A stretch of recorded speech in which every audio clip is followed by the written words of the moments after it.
दोस्तों, इस कहानी को जरा ध्यान से सुनिए, क्योंकि ये कहानी आपके जिंदगी भर काम आएगी।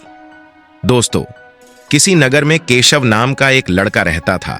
उसकी उम्र करीब 24 वर्ष थी और वो ज्यादा पढ़ा लिखा भी नहीं था। उसके पिता एक किसान थे और वो भी अपने पिता के साथ खेत में काम करता था। वो बहुत साधारण सा लड़का था। जब भी उसके सामने कोई नया व्यक्ति आ जाता तो वो उससे बात तक नहीं कर पाता था। यहां तक कि जिन्हें वो जानता था, पहचानता था, उनसे भी बात करने में उसे बहुत झिझक होती थी। वो उनसे भी ठीक से बात नहीं कर पाता था। केशव किसी उद्देश्य के बिना दिन भर इधर उधर घूमता रहता था। उसे ना किसी काम में रुचि थी, ना ही कोई ऐसा सपना था जिसे पाने के लिए वो मेहनत करता। केशव के माता पिता उसकी इस स्थिति को देखकर चिंतित रहते थे। वे सोचते थे, इसका क्या होगा, ये अपने जीवन में कुछ कर पाएगा भी या नहीं। जब भी वो कहीं पर काम के लिए जाता तो लोग उसके इस सीधेपन का फायदा उठाते, उसे परेशान करते। वो कुछ ज्यादा कह नहीं पाता था, जिसके कारण उसे कोई कुछ भी कह देता और वहां से चला जाता है। इन्हीं सब कारणों की वजह से उसका मन कहीं भी किसी भी काम में नहीं लगता। वो हर काम को कुछ ही दिनों में छोड़ दिया करता। उसके मन में बहुत कुछ चल रहा था। उसके मन में विचारों के तूफान उठ रहे थे। वो सबसे बहुत कुछ कहना चाहता था, लेकिन अपनी इस आदत के कारण वो किसी से कुछ नहीं कह पा रहा था। वो अंदर ही अंदर घुटता जा रहा था। सारे विचार, सारी बातें उसके मन में ही दबी पड़ी थीं, लेकिन कभी भी वो किसी से भी अपने मन की बात नहीं बताता था। केशव का दिन व्यर्थ की गतिविधियों में निकलता था। वो अक्सर खुद के बारे में सोच सोच कर परेशान रहता। धीरे धीरे उसकी ये आदतें उसकी सेहत पर भी असर डालने लगी। उसका शरीर कमजोर हो गया, आंखें लाल रहने लगीं और वो मानसिक तनाव महसूस करने लगा। एक दिन उसके मित्र उसकी हालत को लेकर मजाक उड़ाने लगे। उसके दोस्त ने हंसते हुए कहा, अरे केशव, तुम तो बस इसी चाय की दुकान के स्थायी ग्राहक बनकर रह जाओगे। तुम्हारे जीवन का क्या उद्देश्य है? ये सुनकर केशव को बुरा तो लगा, लेकिन उसने अपने दोस्तों के तानों को भी गंभीरता से नहीं लिया। वो लड़का बहुत ही होशियार था, लेकिन पता नहीं क्या हो गया था। वो अपने जीवन का मकसद भूल चुका था और एक अजीब सा पागलों जैसे जीवन बिता रहा था। वो दिन भर अपना समय बर्बाद करता, सोचता रहता और बेकार कामों में उलझा रहता। ऐसा लगता था जैसे उसके जीवन का कोई अर्थ ही नहीं रह गया हो। राघव एक होनहार नौजवान था, पर पिछले कुछ महीनों से वो एक अजीब सी लापरवाही का शिकार हो गया था। ना उसे कोई काम की चिंता थी, ना ही खाने की। कई गंदी आदतें उसने अपना ली थीं और अपनी जिंदगी में कुछ भी विशेष करने की बजाय दूसरों के मामलों में ही उलझा रहता था। दिन का ज्यादातर समय वो अपने घर पर ही बिताया करता। वो करना तो बहुत कुछ चाहता था, पर बस पूरे दिन सोचता ही रहता। केशव के माता पिता, दोस्त और उसके परिवार के बड़े बूढ़े कई बार उसे समझाने की कोशिश करते। एक बार उसके पिता ने कहा कि केशव खुद पर ध्यान दे, दूसरों की जिंदगी में ताका झांकी करना छोड़। जो लोग मेहनत कर रहे हैं उनके पास खुद की जिंदगी संवारने का समय नहीं है। अगर तू भी खुद पर ध्यान देगा तो तेरी जिंदगी भी बेहतर हो सकती है। दूसरे के भरोसे मत बैठो कि कोई आकर तुम्हारी मदद करेगा। और वो अपने बेटे को खरी खोटी सुनाने लगे। उन्होंने उसे इतना डांट दिया कि वो लड़का अत्यधिक क्रोधित हो गया और वहां से बिना कुछ कहे वहां से चला गया। शाम हो चुकी थी और अब तक उनका बेटा घर नहीं लौटा था। माता पिता दोनों बड़े ही चिंतित थे। वे अपने बेटे को वापस घर पर देखना चाहते थे, लेकिन राघव तो भागते भागते पहाड़ की चोटी पर जा पहुंचा था। वो वहां से नीचे की ओर झांक रहा था और ईश्वर से कह रहा था, हे भगवान, आपने मुझे ऐसा क्यों बनाया? लोग मेरा मजाक उड़ाते हैं, लोग मेरी हंसी उड़ाते हैं। जब मैं इस दुनिया में अपने मन की बात रख ही नहीं सकता, मैं किसी से कुछ कह ही नहीं सकता, तो फिर मैं इस जीवन को जीकर क्या करूंगा? जब भी मैं किसी से कुछ कहने की कोशिश करता हूं तो लोग मेरा मजाक बनाते हैं, मेरी हंसी उड़ाते हैं, यहां तक कि वो मुझसे कुछ भी कहकर चले जाते हैं और मैं उनका जवाब नहीं दे पाता। ऐसा जीवन जीकर मुझे क्या मिलेगा? इसलिए मैं तेरे पास आ रहा हूं। इतना कहकर जैसे ही वो लड़का कूदने की तैयारी कर रहा था कि अचानक उसका पैर फिसल गया और वो एक ढलान से लुढ़कते हुए नीचे जा गिरा। उसका सिर चोटिल हो गया और उसके पैर में भी गहरी चोट आई। केशव कराहते हुए वहीं जमीन पर बैठ गया। तभी उसने देखा कि कि सामने से एक महात्मा उसकी तरफ आ रहे थे।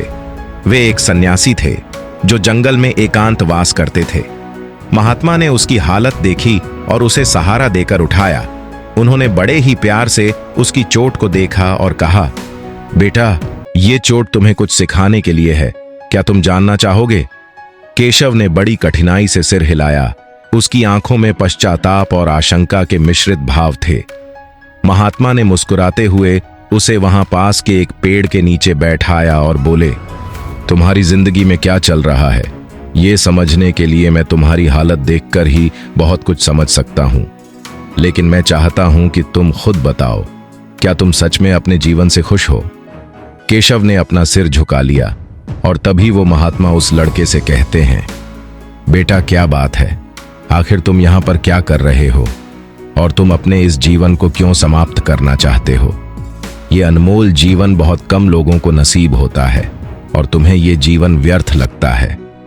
इस पर वो लड़का कहता है, नहीं नहीं, कुछ नहीं, मैं तो बस यहां से जा रहा था, तभी किसी चीज के टकराने से मेरा पैर फिसल गया और मैं यहां गिर गया।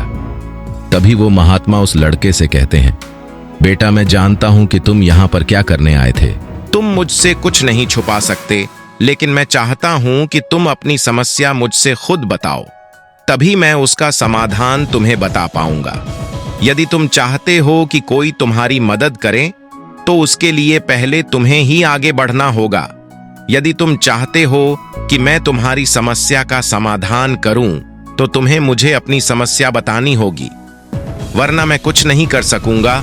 उन महात्मा की ये बात सुनकर वो लड़का अपने दिल की बात कहने लगा। उसने अपनी आदतें, अपनी लापरवाही और अपने अंदर की बेचैनी सब कुछ बताया। महात्मा ने बड़ी गंभीरता से उसकी बातें सुनी। फिर उन्होंने कहा, बेटा, इस जंगल में आने का तुम्हारा मकसद आज पूरा हो गया है। तुम्हें जो चाहिए था वो आज मैं तुम्हें दे सकता हूं, पर याद रखना, असली बदलाव तब आएगा जब तुम खुद पर ध्यान देना शुरू करोगे। केशव कहने लगा कि हे गुरुवर, मेरे जीवन में कोई उद्देश्य नहीं है। मैं हमेशा खाली बैठा रहता हूं, बस सोचता ही रहता हूं और मैं किसी से ज्यादा कुछ कह भी नहीं पाता और मुझे समझ में नहीं आता कि मैं क्या करूं।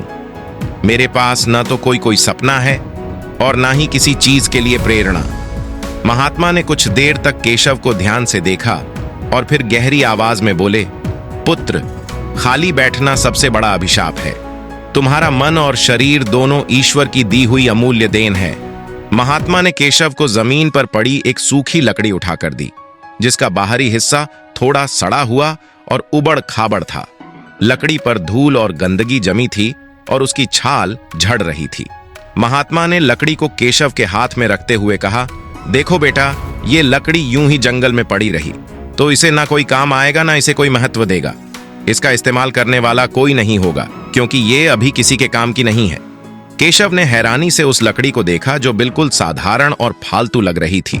उसने सोचा कि आखिर महात्मा उसे ये लकड़ी क्यों दिखा रहे हैं और इसका उसकी जिंदगी से क्या संबंध हो सकता है। महात्मा ने उसकी उलझन को समझते हुए आगे कहा, अगर इस लकड़ी को तराशा जाए तो इसे नुकीला और मजबूत बनाया जा सकता है। अगर इसे सही तरीके से गढ़ा जाए तो ये तीर बन सकती है जिससे शिकार किया जा सकता है, या इसे एक ऐसा औजार बनाया जा सकता है जो लोगों के काम आए। महात्मा ने उस लकड़ी के टुकड़े पर अपनी उंगलियों से घुमाते हुए समझाया, ये लकड़ी अभी सिर्फ जंगल का एक टुकड़ा है। इसे देखकर कोई भी इसे फेंक सकता है, क्योंकि यह बेमतलब, बेकार और बिना किसी आकार की है। लेकिन जब इसे कोई कारीगर अपने हाथों से तराशता है तो ये एक नई पहचान पाती है। इसके उबड़ खाबड़ किनारों को काटकर उसे नुकीला और सटीक आकार देने के बाद ये किसी भी चीज को चीरने या काटने में सक्षम हो जाती है। तब ये केवल एक बेकार लकड़ी का टुकड़ा नहीं रह जाती, बल्कि एक उपयोगी औजार बन जाती है जिसे लोग महत्व से लेते हैं। केशव इस बात को ध्यान से सुन रहा था और अब उसे धीरे धीरे समझ में आने लगा कि महात्मा उसकी जिंदगी की तुलना इस लकड़ी से क्यों कर रहे थे। महात्मा ने देखा कि केशव के चेहरे पर अब गंभीरता के भाव आ रहे हैं। फिर उन्होंने अपनी बात को और गहराई से समझाने के लिए कहा, ठीक इसी तरह तुम्हारी जिंदगी भी इस बेढंग लकड़ी की तरह है। तुम में काबिलियत है, तुम्हारे पास बुद्धि है, तुम मजबूत हो, लेकिन सिर्फ बाहरी तौर पर तुम्हारा जीवन अधूरा और असव हुआ है। तुम खुद पर ध्यान नहीं देते, ना ही अपने समय और सामर्थ्य को सही दिशा में लगाते हो। इसीलिए जैसे ये लकड़ी बेकार पड़ी थी, वैसे ही तुम्हारी जिंदगी भी बेमकसद हो गई है। महात्मा की बातों का असर अजीत पर गहरा पड़ने लगा। उसे महसूस हुआ कि जैसे ये लकड़ी बिना आकार के सिर्फ एक जंगल का हिस्सा बनी रहती है, वैसे ही उसकी जिंदगी भी बिना किसी दिशा के बह रही थी। महात्मा ने कहा, यदि तुम इन्हें व्यर्थ में बर्बाद करोगे तो ये जीवन भी बर्बाद हो जाएगा। मैं तुम्हें सफलता के 10 नियम बताता हूं। यदि तुम इन्हें अपनाओगे तो तुम्हारा जीवन बदल सकता है। केशव ने अपना सिर झुकाया और महात्मा की बातों को ध्यान से सुनने के लिए तैयार हो गया। पहला नियम, एक सपनों को लक्ष्य में बदलो। महात्मा ने कहा, हर व्यक्ति के मन में कोई सपना होता है, परंतु केवल सपने देखना ही पर्याप्त नहीं है। जो अपने सपनों को लक्ष्य में बदलते हैं वही सफलता प्राप्त करते हैं। सबसे पहले यह तय करो कि तुम्हें अपने जीवन में क्या पाना है। यदि तुम ये नहीं जानोगे तो तुम्हारा जीवन बिना दिशा के एक भटकते हुए जहाज की तरह होगा। ये सुनकर केशव ने सोचा कि उसने अपने जीवन में कभी कोई लक्ष्य निर्धारित नहीं किया था। उसका मन पहली बार अपने जीवन की दिशा के बारे में सोचने पर मजबूर हुआ। दूसरा नियम, समय का सही उपयोग करो। महात्मा ने आगे कहा, बेटा, संसार में समय सबसे मूल्यवान चीज है। यदि तुम समय को बर्बाद करते हो तो ये कभी लौट कर नहीं आता। जो व्यक्ति समय की कदर नहीं करता, उसे जीवन में सफलता नहीं मिलती।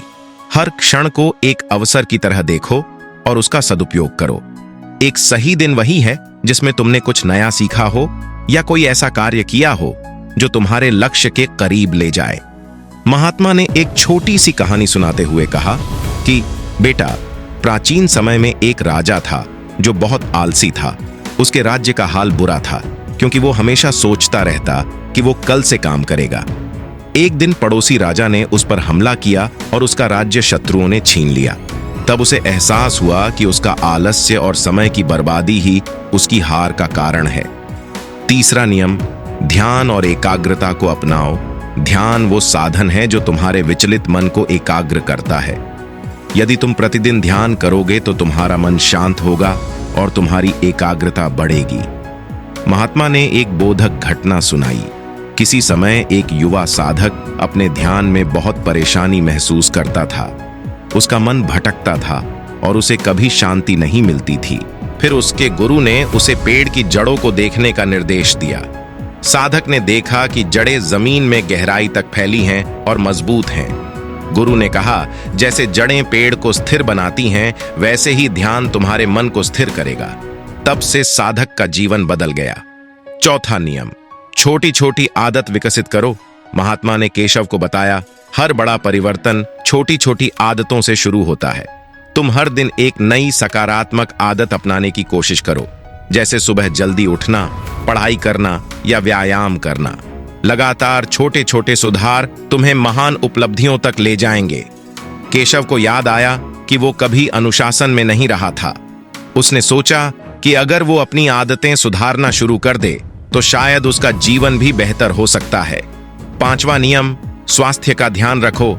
महात्मा ने गंभीरता से कहा, एक स्वस्थ शरीर में ही स्वस्थ मन का निवास होता है। यदि तुम अपने शरीर का ध्यान नहीं रखोगे तो तुम्हें सफलता प्राप्त करने में कठिनाई होगी। तुम व्यायाम करो, पौष्टिक आहार लो और अपनी दिनचर्या में संतुलन बनाए रखो। स्वास्थ्य ही सबसे बड़ी पूंजी है। केशव ने यह सुनकर सोचा कि वो कितना कमजोर हो गया था। उसने फैसला किया कि वो अपने शरीर को मजबूत बनाने के लिए हर दिन व्यायाम करेगा। छठा नियम, सकारात्मक सोच रखो। महात्मा ने कहा, यदि तुम अपने जीवन में सकारात्मक सोच अपनाओगे तो तुम्हें हर स्थिति में अच्छा देखने की आदत हो जाएगी। तुम अपने विचारों को नियंत्रित करो क्योंकि वही तुम्हारे कार्यों को प्रभावित करते हैं। नकारात्मक सोच सिर्फ बाधाएं खड़ी करती हैं। महात्मा ने एक प्रेरणादायक कथा सुनाई। बहुत समय पहले एक गांव में एक युवा लड़का था जिसका नाम रूपक था। रूपक बहुत साहसी और मेहनती था, लेकिन उसे जीवन में बहुत बार असफलता मिली। एक बार उसने अपने गांव के बाहर एक बड़ा बाग लगाया। उसने सोचा, इस बाग के फल बेचकर अपनी मैं स्थिति को सुधार सकता हूं। उसने बाग में कड़ी मेहनत की और बाग को सुंदर बना दिया। लेकिन जब फल आने का समय आया तो अचानक एक तूफान आया और सारे पेड़ नष्ट हो गए। रूपक का सपना टूट गया और वो उदास हो गया। तब उसने खुद से कहा, नहीं, मैं हार नहीं मान सकता।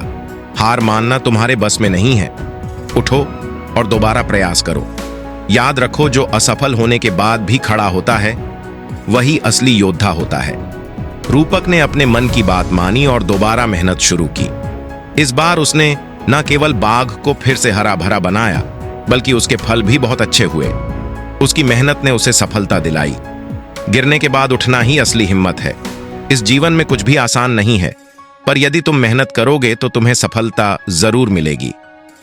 7वां नियम, आत्म अनुशासन का पालन करो। आत्म अनुशासन के बिना तुम किसी भी लक्ष्य को प्राप्त नहीं कर सकते। महात्मा ने कहा, खुद को अनुशासित करना सीखो। ये जानो कि कब क्या करना है और कब क्या नहीं करना। अपने समय और ऊर्जा का सही दिशा में उपयोग करो। 8वां नियम, विफलताओं से सीखो। जीवन में असफलता ही तुम्हारा सबसे बड़ा शिक्षक है। तुम असफलताओं को अपने अनुभव की तरह देखो और उनसे सीखो।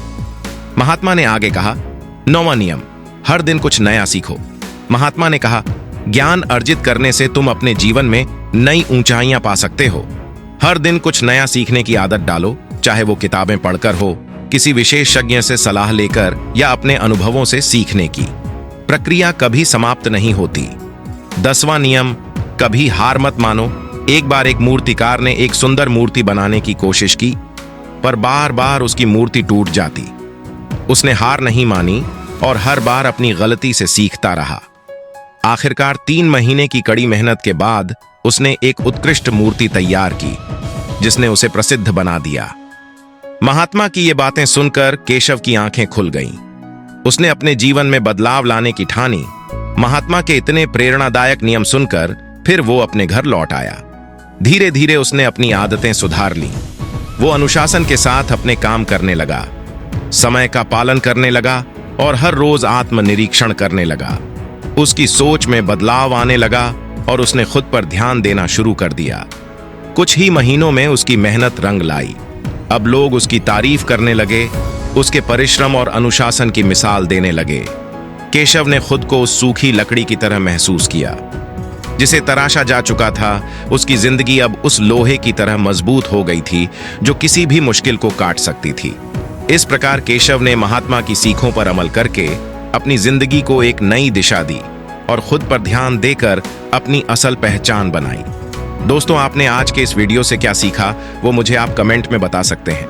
इसी के साथ में उम्मीद है कि आपको आज की वीडियो पसंद आई होगी, तो इस वीडियो को उस इंसान को शेयर करें जिसे ये कहानी सुनने की जरूरत है, और उसी के ठीक बाद चैनल को सब्सक्राइब करें। तो चलिए फिर मिलते हैं ऐसी एक और नई वीडियो के साथ। आप अपना ख्याल रखें।